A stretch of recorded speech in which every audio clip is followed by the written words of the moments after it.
नमस्कार दोस्तों। तो देखो ये वंदे भारत का पावर जंक्शन बॉक्स है जिसको हम लोग बोलते हैं TB1 या A1 बोलते हैं। तो A1 वाले जंक्शन बॉक्स की जब बात करते हैं तो ये A1 की जंक्शन बॉक्स आता है।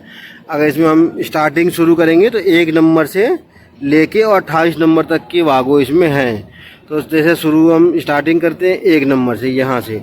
तो सबसे पहले क्या होता है कि देखो ये 1 नंबर जो है ये MPCB, ये कंप्रेसर 1 है। एक में अब जैसे पहले ये ड्राइंग देख लो, एक में क्या है कंप्रेसर 1 है, दूसरे वाले में क्या है कंप्रेसर 2 है, ठीक है। इसके बाद क्या है ब्लोअर है, इसके बाद क्या है हीटर है, इसके बाद कंडेंसर है, फिर दूसरा कंडेंसर है और ये UV लैंप है।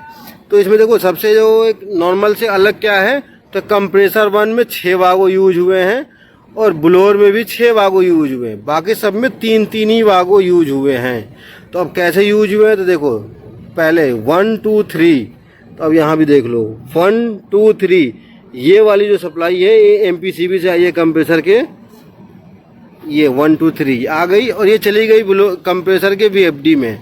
ये ब्लैक वाली वायर चली गई कंप्रेसर के VFD में। जब VFD सप्लाई को आउट करेगा, देखो इसमें इनपुट लिखा है, देखो ये इनपुट लिखा है, ठीक है, इनपुट है ये। जब कंप्रेसर का VFD सप्लाई आउट करेगा तो आउटपुट इस वाली वायर से आउटपुट होगा। ये जो 4 5 6 से आउट होगा यहाँ से, ठीक है, आउट होगा। और यहाँ से जो सप्लाई है ये चला जाएगा कंप्रेसर को, यहाँ से कंप्रेसर ऑन हो जाएगा। उसके बाद अब आता है 7 और 8 नंबर वागो।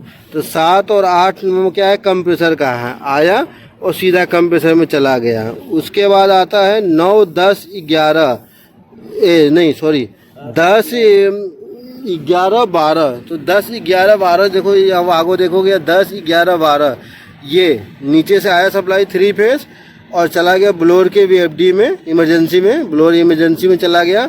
और वहाँ से जो आउट होगा वो 13 14 15, ये 13 14 15 यहाँ से आउट होगा और ये चला जाएगा ब्लोअर मोटर को।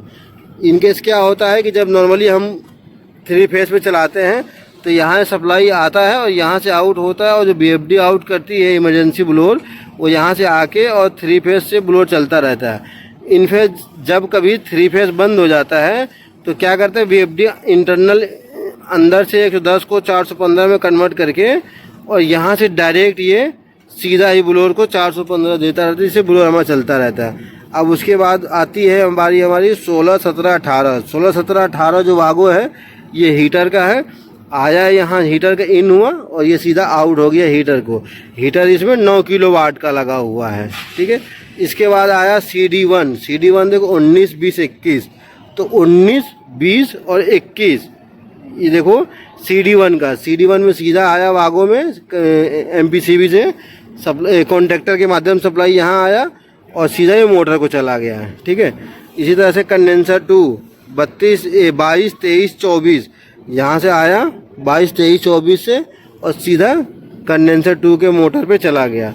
उसके बाद जो आता है तो 25 26 और 27 और 28। तो जो 25 26 क्या है, तो ये पॉजिटिव है। पॉजिटिव क्या है, ये जो फेस है 25 26 क्या है 230 का फेस है, और जो 27 और 28 का न्यूट्रल है, मतलब निगेटिव है, निगेटिव का न्यूट्रल इसको समझो। तो ये न्यूट्रल है। तो ये दो तार हैं ये फेस है, और ये जो फेस आए हैं देखो यहाँ पे देखोगे, देखो HN1 UVL फेस 25। तो ये जो आया है ये सभी दोनों UV लैम्प को फेस मिल गया, यहाँ पे दोनों UV लैम्प को फेस मिल गया। अब इसको न्यूट्रल चाहिए, तो न्यूट्रल कहाँ यूज़ किया है, तो न्यूट्रल देखो 27 और 28 पे देखो ये लिखा ना HN UVL N 27, ये न्यूट्रल है। तो दोनों UV लैम्प का फेस 25 26 से चला गया और दोनों UV लैम्प का न्यूट्रल 27 और 28 चला गया। इस तरह से ये हमारा 3 फेस वर्क करता रहता है। तो इसी आधार पे आपको कभी 3 पे चेक करना हो तो यहाँ चेक। हाँ, ये जो देखो VFD वाला सप्लाई है ये फिक्स 415 नहीं रहता है, ये वेरिएबल है। तो कभी घटता भी रहेगा, कभी 250 भी आएगा, कभी 300 भी आएगा, कभी 180 के आसपास भी आ जाता है। तो इस तरह से फ्रीक्वेंसी के अनुसार ये घटता बढ़ता रहता है। तो आपको ये विशेष ध्यान रखना पड़ेगा कि किस परिस्थिति में क्या आ रहा है। तो तो ये, हाँ एक ध्यान और रखना है कि ये बीएफडी कंप्रेसर को कभी डायरेक्ट 3 फेज दे के नहीं चला सकते, क्योंकि बीएफडी कंप्रेसर में कोई सेफ्टी आइटम नहीं है, क्योंकि इसके आगे ड्राइव लगा हुआ है। तो ड्राइव इसको कंट्रोल करता है। अगर ड्राइव के बिना इसको चलाओगे तो कंप्रेसर आपका जलने का संभावना बहुत ज़्यादा बना रहेगा। तो इसीलिए कभी भी इसको नहीं चलाया जाता है, क्योंकि इसके अंदर कोई ओवरलोड, कोई सेफ्टी आइटम बीएफडी कंप्रेसर में नहीं है। क्यों नहीं है? क्योंकि इसके लिए अलग से बीएफडी लगा हुआ है, तो इस वजह से।